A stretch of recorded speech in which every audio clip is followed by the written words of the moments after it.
ሰላም እንዴት ናችሁ ተወዳጆች? እናንተ እንደዚህ የሚያወራ ሰው አለ፣ እንደዚህ አይነት ሰውም አለ።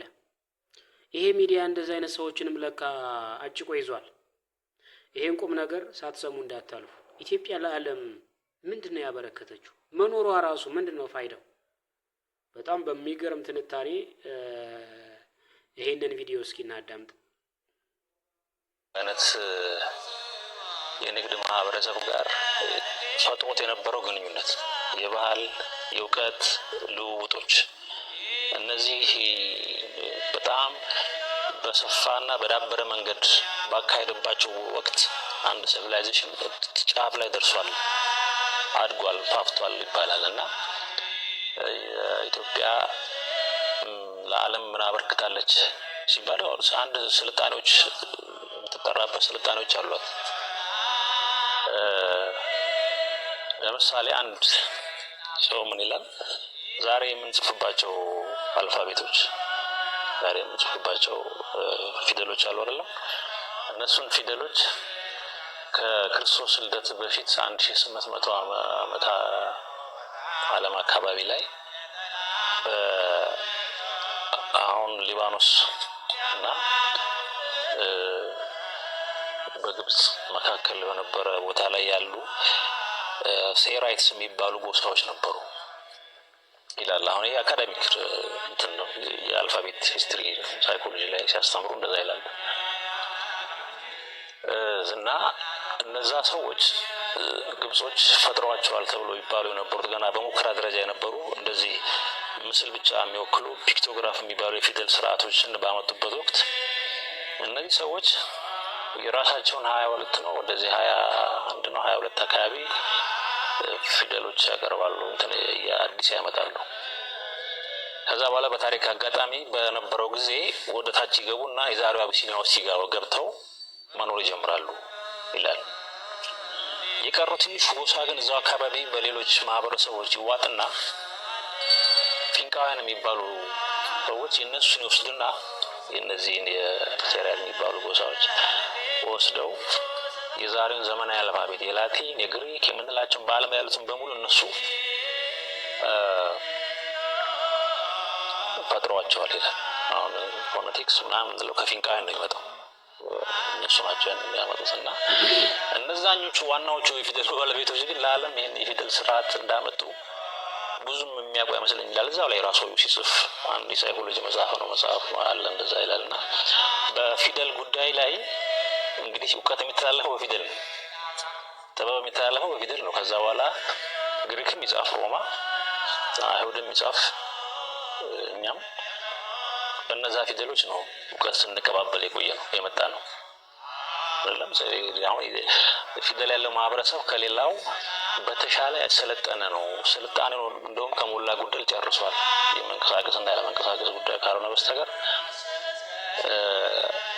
አንተ ፊደል አለ ማለት አንተ አንድ ነገር ጽፈህ ታልፋለህ፣ የሚከተለው ልጅ አንድ ነገር ጽፎ ያልፋል፣ አራተኛው ልጅ የሶስት ትውልድ እውቀት አለው እንደማለት ነው። እና በትንሹ እንኳን በፊደል ደረጃ ይሄ አስተዋጽኦ አለ። እንደዚህ ይፋዊው የቀለሙ ዓለም የሚያምነው። ከዛ ውጭ ግን የኢትዮጵያ ጉዳይ ለዓለም ምን አበርክታለች ለሚለው መኖሯ በራሱ በረከት ነው። ወደ ሚስጥር ስንገባ ማለት ነው መኖሯ ይሄ ኢትዮጵያዊነት የምንለው እንዴት ነው ብለህ ካልከኝ ዝርዝሩ ብዙ ቢሆንም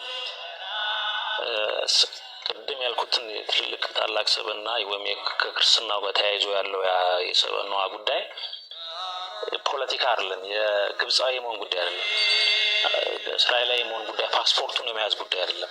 ቅድም የምንለው ያን ኢትዮጵያዊነት የምንለው መንፈስ የማመን እና የመኖር ጉዳይ ከሆነ ነጭም ሆን ጥቁር አንተ ኢትዮጵያዊ ነህ። ምንም ሆን ምን እንደዚህ ነው የሚኖሩት ኢትዮጵያውያን ላይ ቀለም፣ የዘር፣ የጎሳ ነገር የለም። ነፃ ሰው የመሆን ጉዳይ ነው። ስለዚህ ይህንን ሰውነት ይዘው ያሉት ሰዎች በቤተክርስቲያን አስተምህሮ ሴቲቱ ይባላል። እውቀቱ ጥበቡ በመላእክት አለቃ ድምጽ የሚሆን በራሱ በመገለጽ የሚሆን በመንፈስ ቅዱስ የሚሆን እነዚህ ሰዎች ሲገለጥላቸው መንፈሳዊ ስርዓቱ ከፊት ሁል ጊዜ ዘንዶ ይቆማል። ይሄ እዚህ ዓለምን የሚመራው የጨለማው መንፈስ ስርዓት አለው ነው አባቶች የሚሉ። ስለዚህ እነዚህ በረከት ያላቸው ሰዎች በመኖራቸው ብቻ እነሱ የሚሰሩትን እየተመለከተ ያህልም ይሰራል። ዋው ዋው ዋው! በጣም የሚገርም ሀሳብ ነው በእውነት በጣም በጣም የሚገርም ሀሳብ ነው። በመጀመሪያ ኢትዮጵያዊነትን እንዴት አድርጎ እንደበየነው ተመልከቱ። ማለት እውነት ነው። ኢትዮጵያዊነት ማለት ወይም የኢትዮጵያዊ መንፈስ የሚባለው ከዘር የጸዳ ሰውነት የሚሸት ሰውነት የሚሸት። በነገራችን ላይ ይሄ በጣም ብዙ ሚስጥር አለው። እንደው እዚህ ጋር ሌላ ጊዜ ላለመፍጀት ነው እንጂ ኢትዮጵያዊነት ራሱ ስሪቱ ከሶስቱ የኖህ ዘሮች የተወጣጣ የተጨመቀ እንደሆነ በጣም ብዙ መጽሐፍትና በሚስጥርም ደረጃ ቢተነተን የሚታወቅ ነገር ነው።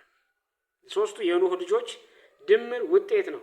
በነገራችን ኢትዮጵያዊነት ማለት ይሄ ድምር ውጤት ያለው ዘር የሚባለው ነገር የማይመለከተው የማይመቸው፣ ከዛ እንደገና ሲቀጥል ደግሞ ይሄ ከዘረኝነትና ከዚህ ከዘር ከቋንቋ ከምን የነጹ ሰዎች ሰብአዊነት የሚተነተንበት የሚተረጎምበት መንፈስ ኢትዮጵያዊነት መንፈስ ይባላል። አባቶቻችን ምን ብለው ነው የተረጎሙት? በነገራችን ላይ ያው የኛው ትንሽ ከሃይማኖታዊ መልክ ሊይዝ ይችላል፣ ግን ኢትዮጵያ ማለት እንዲህና እንዲያ ተብላ የማትተረጎም የእግዚአብሔር መንግስት ምሳሌ ማለት ነው ብለው ይተረጉሙታል። በሚገርም አገላለጽ ነው የገለጸው። ትክክል ነው። በጣም በሚገርም አገላለጽ ማለት ነው። ስለዚህ ይሄ ደግሞ ሌላ ከራእየ ዮሐንስ ጋር የሚገናኝ ሌላ አንድ ሚስጥር አንስቷል። ሴቲቱ የሚል አገላለጽ። ይህንን መንፈስ የተሸከሙ ሰዎች ሴቲቱ ይባላሉ። ሴቲቱ በቆመችበት ደግሞ ያ በራእየ ዮሐንስ የተጠቀሰው አውሬ ሁሌ ይቆማል። አሁን ኢትዮጵያ ለዚህ ዓለም የምታበረክተውን በረከት ሲገልጽ ነው የተናገረው።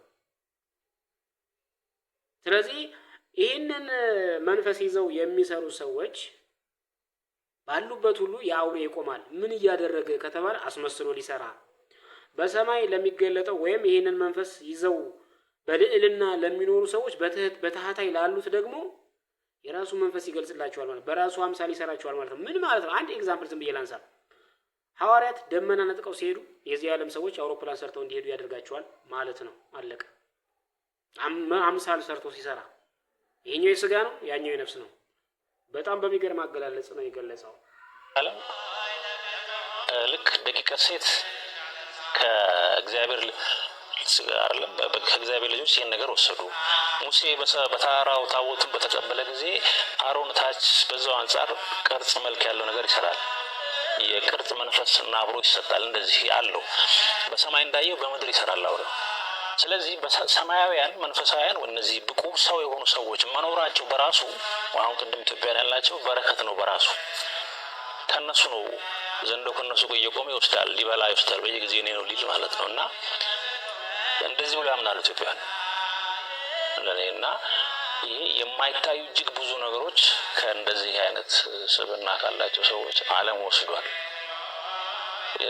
መንፈሳዊ ጉዳይ ነው፣ ዝርዝር ነገር የለውም።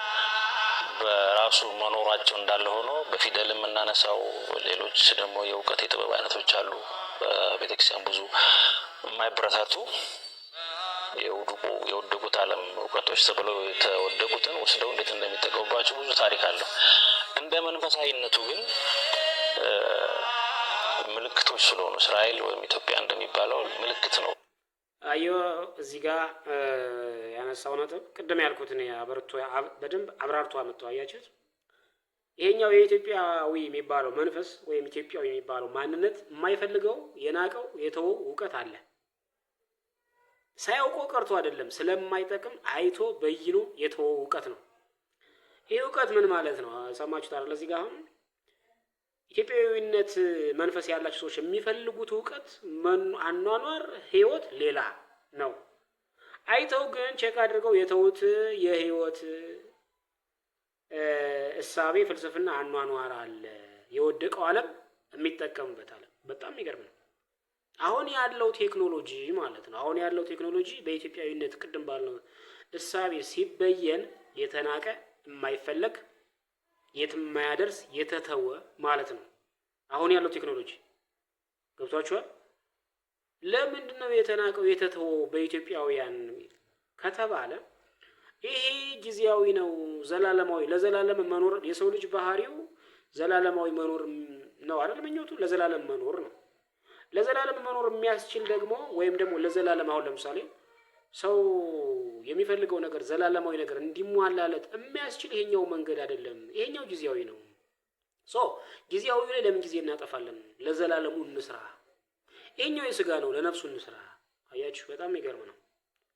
ስለዚህ አሁን ያለው ቴክኖሎጂ በአባቶቻችን የተናቀ ነው፣ አይመከርም፣ የተተወ ነው። የወደቀው ዓለም ግን ቅድም እንዳልነው ያ ድራጎን ወይም ደግሞ አውሬው ሴቲቱ ላይ ያለውን እውቀት እያስመሰለ እዚህ ጋር ለነሱ ለልጆቹ የሚመግበው የሚሰጠው እውቀት የተናቀ የጨለመው የወደቀው ዓለም ስለሆነ ይሄ የቴክኖሎጂ ዓለም ለስጋ እንጂ የስጋም ቢሆን የትም የማያደርስ ነው። በነገራችን ላይ የትም የማያደርስ ነው። የሚሄደው ርቀት ያን ያህል አይደለም። መቋቋም ስለማይችል ነው፣ መሸከም ስለማይችል ነው።